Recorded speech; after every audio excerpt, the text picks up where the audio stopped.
Hilary Jastak, urodzony 3 kwietnia 1914 roku w Kościerzynie, pochodził z patriotycznej rodziny kaszubskiej. Przyszedł na świat jako 13 z 16 dzieci Jakuba i Marii Jastaków w Kościerzynie na Pomorzu. Ojciec, Jakub Jastak, był lokalnym działaczem społecznym i samorządowym. Pełnił funkcję radnego miejskiego, deputowanego, powiatowego, a nawet burmistrza Kościerzyny. Znany był z zaangażowania w narodowej demokracji i cieszył się wielkim poważaniem wśród Kaszubów. Matka Hilarego, Maria, zmarła, gdy chłopiec miał zaledwie 7 lat w 1921 roku. Wychowaniem małego Hilarego zajęła się później jego macocha, Józefa Arczyńska, która wspierała go przez wiele lat. Młody Hilary edukację rozpoczął w rodzinnej Kościerzynie. Uczęszczał do 4-klasowej szkoły podstawowej, tzw. ćwiczeniówki, przy seminarium nauczycielskim. Następnie do miejscowego gimnazjum, a wkrótce ojciec przeniósł go do gimnazjum męskiego imieniem Kazimierza Jagiellończyka w Chełmnie, gdzie kontynuował naukę na poziomie średnim. W 1934 roku Hilary pomyślnie zdał egzamin maturalny i podjął decyzję o wstąpieniu do Wyższego Seminarium Duchownego w Pelplinie. Już w trakcie formacji seminaryjnej wyróżniał się pilnością. W 1937 roku otrzymał niższe święcenia kapłańskie z rąk biskupa Konstantyna Dominika, zostając inkardynowany do diecezji chełmińskiej. W kwietniu 1939 roku zmarł jego ojciec,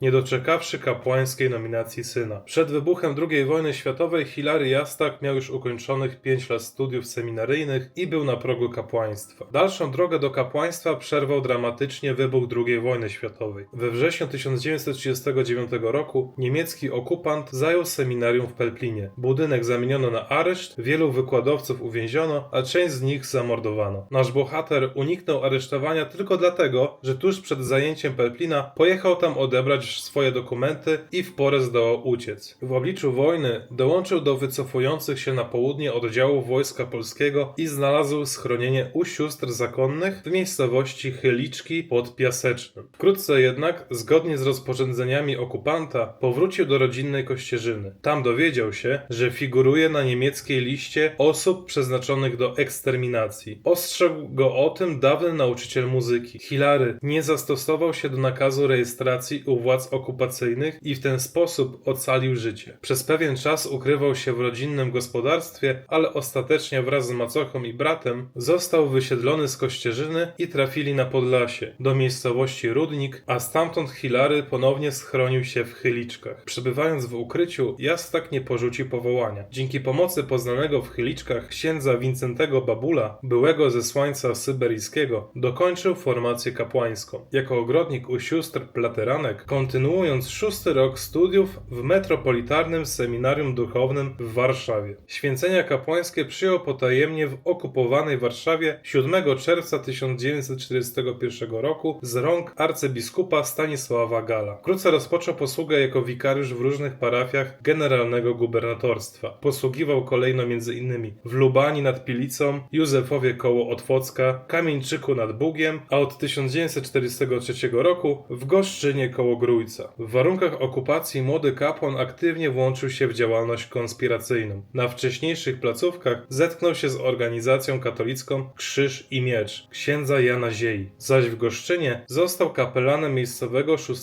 Ośrodka Armii Krajowej. Oprócz posługi duchownej udzielał się jako tajny nauczyciel. Na konspiracyjnych lekcjach uczył dzieci i młodzież religii, łaciny, języka niemieckiego, a także historii i geografii. Pod koniec wojny służył jeszcze w parafiach Sulejów i Strachówka, wszędzie zyskując przyjaciół i podopiecznych. Wielu spośród poznanych wówczas ludzi zachowało z nim kontakt po wojnie. Wspierał ich w trudnych powojennych latach, a niektórzy młodzi podążyli jego śladem, wstępując do seminarium. Na przykład ksiądz Stanisław Lauda i Kazimierz Sadowski. Po zakończeniu wojny w 1945 roku ksiądz Jastak powrócił na Pomorze. Krótko administrował parafią w Pogódkach, następnie został przeniesiony do Torunia, a od 1 1 stycznia 1946 roku pełnił funkcję dyrektora Caritas w Gdyni, z którą to chwilą związał całe swoje przyszłe życie. Jako dyrektor gdyńskiego oddziału Caritas objął swoją opieką nie tylko miasto, ale i okoliczne tereny. Strukturę tworzyło 9 oddziałów parafialnych w samej Gdyni oraz 63 oddziały na Kaszubach. Młody kapłan z zapałem zabrał się do organizowania wszechstronnej pomocy społecznej w zrujnowanym wojną regionie. Dzięki staraniom księdza Jastaka do Gdyni płynęły transporty darów z UNRRA, od amerykańskiej Polonii, z Międzynarodowego Czerwonego Krzyża oraz od Kościoła katolickiego z różnych krajów. Uruchomił kuchnie ludowe, dzięki nim ciepłe posiłki otrzymywało około 1000 dorosłych mieszkańców i 2000 dzieci w Gdyni i pobliskich miejscowościach. Zorganizował dożywianie dzieci w przedszkolach, m.in. w Orłowie, Oksywiu, Wejherowie, Pucku, Kartuzach, Kościerzynie, Redzie i Rumi. Założył szwalnie i warsztaty dla bezrobotnych kobiet. Uruchomił punkt dystrybucji lekarstw, a także otworzył sierociniec wraz z przyzakładowym gospodarstwem rolnym. Ponadto z jego inicjatywy powstał w Gdyni Dom Starców oraz zorganizowano kolonie letnie dla blisko 1000 dzieci z ubogich rodzin. Znaczącym osiągnięciem księdza Jastaka było włączenie w te wszystkie dzieła innych wolontariuszy. Potrafił zainspirować do pomocy bliźniemu ludzi z różnych środowisk. Niestety, w realiach stajnowskiej Polski lat 40.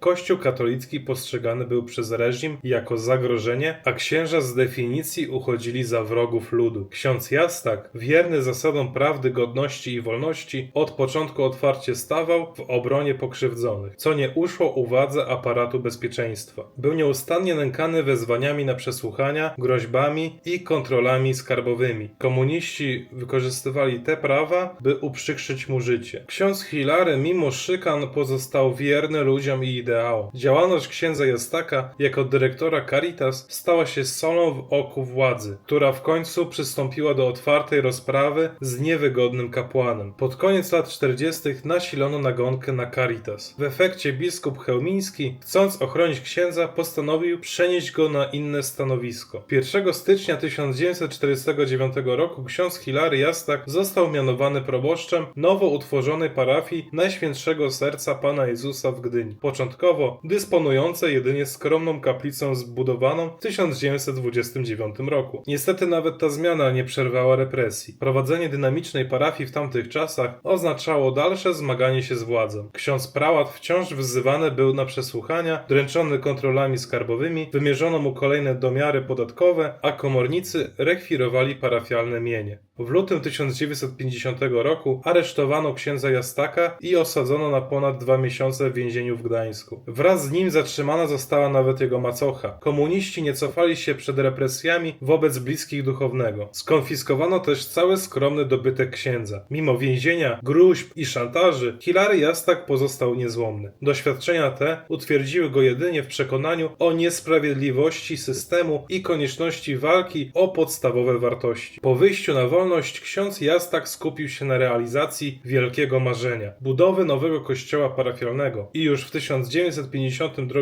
roku, korzystając z chwilowej odwilży, uzyskał formalne zezwolenie na budowę świątyni. Prace ruszyły niezwłocznie i we wrześniu 1952 roku stanęły mury kościoła w stanie surowym. Kolejne lata upływały na zmaganiach z wyzwaniami technicznymi i biurokratycznymi. Ostatecznie monumentalny kościół został uroczyście konsekrowany w 1966 roku. W milenijnym roku tysiąclecia chrztu Polski budowla nawiązała do przedwojennej idei wzniesienia w Gdyni Bazyliki Morskiej jako wotum za odzyskanie Pomorza. Ostatnim etapem było dobudowanie w 1981 roku wysokiej wieży i zawieszenie dzwonu, by symbolicznie dokończyć dzieło tuż przed wybuchem nowych historycznych wydarzeń. Przy wznoszeniu świątyni ogromną rolę odegrali parafianie. Rzesze ludzi pracowały społecznie przy budowie. Niestety, władze nie pozostawały obojętne. Wiele rodzin angażujących się w pomoc przy budowie zostało przez bezpiekę wywłaszczonych i wysiedlonych z Gdyni bez prawa powrotu. Inni tracili pracę. Mimo tych prześladowań parafia rosła w siłę, stając się duchowym ośrodkiem oporu wobec komunistycznej opresji. Ksiądz Hilary Jastak już w latach 60. dał się poznać jako niestrudzony krzewiciel pamięci historycznej i kultury kaszubskiej. Nawet wbrew komunistycznym realiom. 19 grudnia 1969 roku zorganizował w Gdyni głośne uroczystości z okazji 100. rocznicy urodzin Antoniego Abrahama, słynnego działacza kaszubskiego nazywanego królem Kaszubów, o którym nagrałem film i zapraszam do obejrzenia. W czasach rządów Władysława Gomułki nikt nie przypuszczał, że podobne obchody patriotyczne uda się przeprowadzić w kościele. Tymczasem ksiądz Jastak zaprosił na koncelebrowaną mszę aż 32 kapłanów, co było wówczas wydarzeniem bez precedensu. Kilka miesięcy później, w kwietniu 1970 roku, uczcił w parafii stulecie urodzin biskupa Stanisława Okoniewskiego, pierwszego po zaborach biskupa Pomorza, zwanego biskupem morskim. Te inicjatywy pokazywały odwagę naszego bohatera w przypomnieniu lokalnej społeczności o ważnych postaciach i wartościach pomimo cenzury i presji władz. W grudniu 1970 roku doszło na Wybrzeżu do tragicznych wydarzeń. Protesty robotnicze przeciw podwyżkom cen zostały krwawo stłumione przez komunistów. W Gdyni 17 grudnia w tzw. Czarny Czwartek od kul milicji i wojska zginęło kilkadziesiąt osób. Wiele innych zostało rannych. Ksiądz prałat Hilary Jastak natychmiast pospieszył z posługą i wsparciem. Tego samego dnia odprawił jako pierwszy w Polsce mszę świętą w intencji zamordowanych na ulicach Gdyni. W obliczu żałoby i szoku błyskawicznie zorganizował szeroką pomoc dla poszkodowanych, zwłaszcza dla rodzin ofiar masakry. Udzielał zranionym rodzinom pociechy duchowej, ale też materialnego wsparcia, gromadził informacje o zabitych i represjonowanych stoczniowcach, aby udokumentować prawdziwy przebieg tragedii. W styczniu 1971 roku ksiądz Jastak sporządził szczegółowy memoriał o wydarzeniach i wysłał go do prymasa Stefana Wyszyńskiego, pragnąc przekazać Kościołowi pełny obraz grudniowej zbrodni. W samym kościele Najświętszego Serca Pana Jezusa wkrótce utworzył kaplicę portowców, stoczniowców i ludzi morza, upamiętniającą ofiary grudnia 70. Kaplica stała się miejscem pamięci i modlitwy za zmarłych robotników, a zarazem symbolem jedności Kościoła z ludźmi morza i pracy. Po traumie grudniowej ksiądz Jastak nie zaprzestał działalności opozycyjnej, wręcz przeciwnie. Pod koniec lat 70.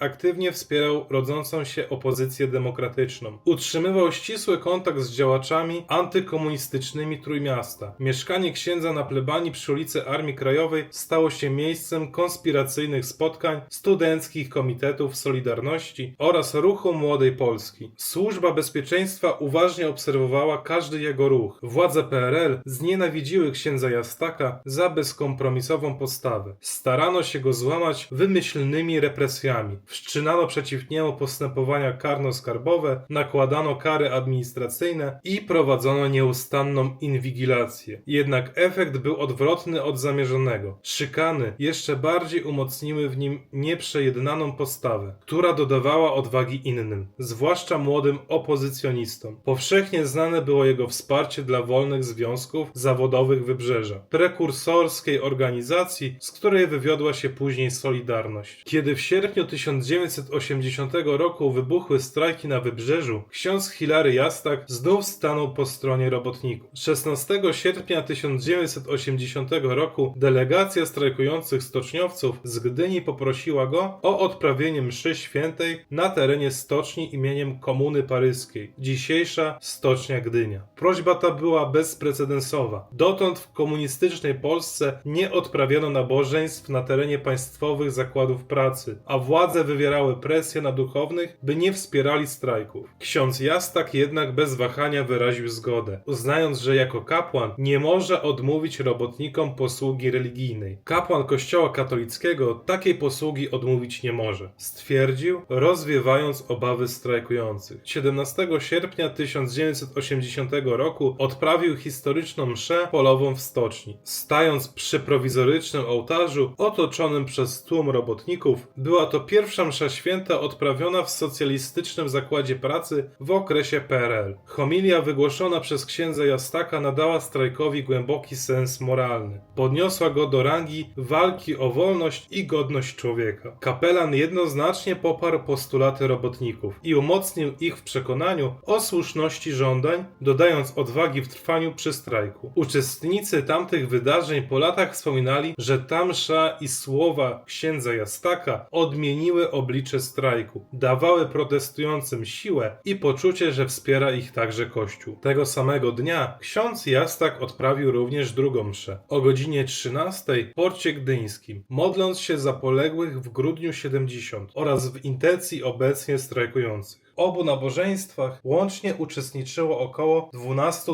000 ludzi, co ukazało, jak ogromne znaczenie miało to duchowe wsparcie dla społeczności. Podczas strajku wydarzył się jeszcze jeden epizod świadczący o zaradności księdza Jastaka. 26 sierpnia telewizja państwowa nadała przemówienie prymasa Wyszyńskiego, w którym strajkujący dopatrzyli się aluzji o wartości pracy i poczuli rozczarowanie. Odebrali to jako brak poparcia Kościoła dla ich walki. Ksiądz Jastak błyskawicznie zorganizował delegację robotników do prymasa, by przedstawili mu osobiście sytuację w stoczni. Delegaci wrócili z Warszawy z pełnym poparciem episkopatu i przywieźli autentyczny tekst homilii prymasa oraz stanowisko biskupów solidaryzujące się ze strajkującymi. Dzięki staraniom księdza Jastaka wolna drukarnia strajkowa powieliła tysiące egzemplarzy tego dokumentu, co podniosło morale załóg i wpłynęło korzystnie na rozmowę z władzami. Po zakończeniu zwycięskich strajków sierpnia 80 ksiądz Hilary Jastak dalej służył robotnikom swoim autorytetem i energią. Został kapelanem rodzącego się NSZZ Solidarność, analogicznie jak w czasie wojny pełni rolę kapelana Armii Krajowej. Zaangażował się m.in. w pracę Komitetu Budowy Pomników Ofiar Grudnia 1970. Już 17 grudnia 1980 roku w Gdyni odsłonięto pierwszy pomnik ku czci poległych stoczniowców, co było dla niego osobistą misją dokończenia starań rozpoczętych dekadę wcześniej. Niestety wkrótce nadszedł kolejny ciężki okres. 13 grudnia 1981 roku wprowadzono stan wojenny. Ksiądz Jastak ponownie nie zawahał się nieść pomoc ofiarom represji. Na terenie swojej parafii zorganizował Centrum Pomocy dla osób aresztowanych, internowanych, zwolnionych z pracy oraz ich rodzin. Zapewniał prześladowanym wsparcie duchowe i materialne, pomagał w ukrywaniu się działaczy podziemia, a nawet interweniował, by wyciągać ludzi z więzień. Dzięki jego staraniom wiele rodzin przetrwało ten trudny czas z poczuciem, że nie są sami. Postawa księdza Jastaka w latach 80. sprawiła, że był on postrzegany przez władze jako jeden z najbardziej niepokornych kapłanów w kraju, ale dla społeczeństwa stał się symbolem odwagi i moralnego przewodnictwa. Po ponad 35 latach intensywnej pracy duszpasterskiej w 1984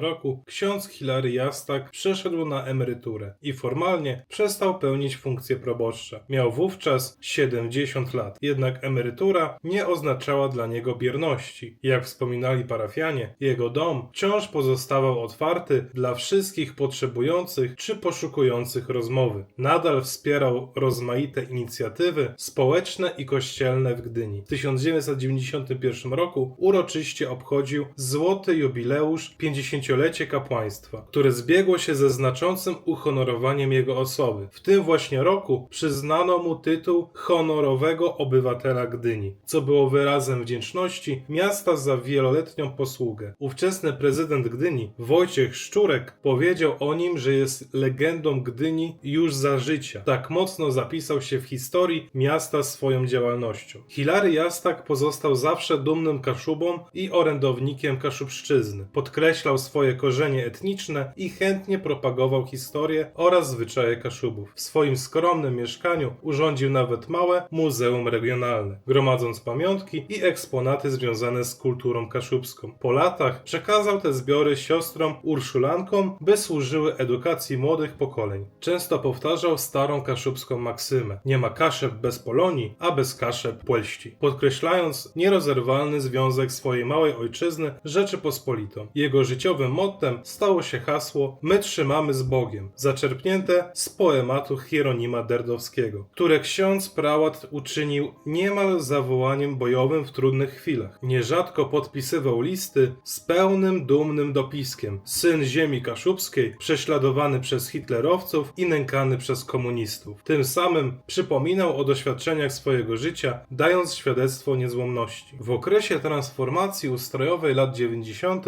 ksiądz Jastak angażował się w nowe inicjatywy społeczne. W 1991 roku założył Fundację Pomocy Stypendialnej Młodzieży Kaszubskiej, której celem stało się wspieranie uzdolnionej młodzieży z ubogich rodzin Pomorza. Dzięki fundacji wiele młodych osób z Kaszub uzyskało stypendia i szanse na edukację. Był to kolejny wymiar jego troski o następne pokolenia. W tym samym okresie władze wolnej Polski doceniły jego zasługi patriotyczne. Awansowano go do stopnia komandora podporucznika marynarki wojennej oraz majora Wojska Polskiego, czyli przyznano oficjalne rangi wojskowe odpowiadające funkcjom, jakie faktycznie pełnił jako kapelan. 10 lutego 1993 roku ksiądz Jastak poprowadził w Gdyni wielkie uroczystości z okazji 73. rocznicy symbolicznego aktu z 1920 roku, kiedy Polska odzyskała dostęp do Bałtyku. Jego udział w tym wydarzeniu jako kapłana Kaszuby i patrioty był dla miasta niezwykle znaczący. 11 listopada 1995 roku, w dniu Święta Niepodległości, prezydent Lech Wałęsa odznaczył księdza Hilarego Jastaka krzyżem komandorskim z gwiazdą Orderu Odrodzenia Polski za wybitne zasługi pracy duszpasterskiej i działalności na rzecz niepodległości kraju. Ponadto ksiądz Jastak został uhonorowany tytułem honorowego członka NSZZ Solidarność, jako wyraz wdzięczności ludzi pracy dla swojego kapelana. W 1999 roku rodzinne miasto Kościerzyna również nadało mu honorowe obywatelstwo, dołączając do grona miejsc, które upamiętniły swojego wybitnego rodaka. Ksiądz prałat Hilary Jastak zmarł 17 stycznia 2000 roku w Gdyni, przeżywszy 85 lat. Zgodnie ze swoją wolą i miejscem całego życia został pochowany w krypcie przy kościele Najświętszego Serca Pana Jezusa w Gdyni, świątyni, którą własnoręcznie zbudował i w której nieprzerwanie służył przez 51 lat. Spoczął w cieniu tego dzieła nieopodal ulicy, której nadano jego imię. Jego odejście było szeroko opłakiwane w Gdyni i na Kaszubach. Żegnano go jako człowieka wielkiego serca i niezłomnego ducha. Pamięć o księdzu Jastaku jest żywa do dziś. W 100. rocznicę jego urodzin Rada Miasta Gdyni ogłosiła rok księdza prałata Hilarego Jastaka, upamiętniając jego postać i zasługi. Tego roku, 30 sierpnia 2014 roku, odsłonięto w Gdyni pomnik księdza Hilarego Jastaka, który stanął przy zbiegu ulic Władysława IV i Stefana Batorego, nieopodal kościoła Najświętszego Serca Pana Jezusa. Monument przedstawia kapłana w dynamicznej pozie i przypomina mieszkańcom postać kapelana Solidarności. Kilka miesięcy wcześniej, dokładnie w dniu 100 urodzin, uroczyście podpisano akt i wmurowano kamień węgielny pod budowę tego pomnika. W samym kościele Najświętszego Serca Pana Jezusa zachowano pamięć o wieloletnim proboszczu. Tablice i pamiątki przypominają o jego roli w wydarzeniach Grudnia 70 i Solidarności. W regionie kaszubsko-pomorskim Hilary Jastak również doczekał się wielu form uhonorowania. Rada Naczelna Zrzeszenia Kaszubsko-Pomorskiego ustanowiła rok 2024 rokiem księdza Hilarego Jastaka jako patrona upamiętnienia w całym regionie. W ramach obchodów zaplanowano konferencje naukowe, specjalne msze święte, a także premierę filmu dokumentalnego pod tytułem My trzymamy z Bogiem, poświęconego jego osobie. Ulice nazwane imieniem księdza Jastaka znajdują się w Gdyni i w innych miejscowościach regionu, przypominając o nim w codziennym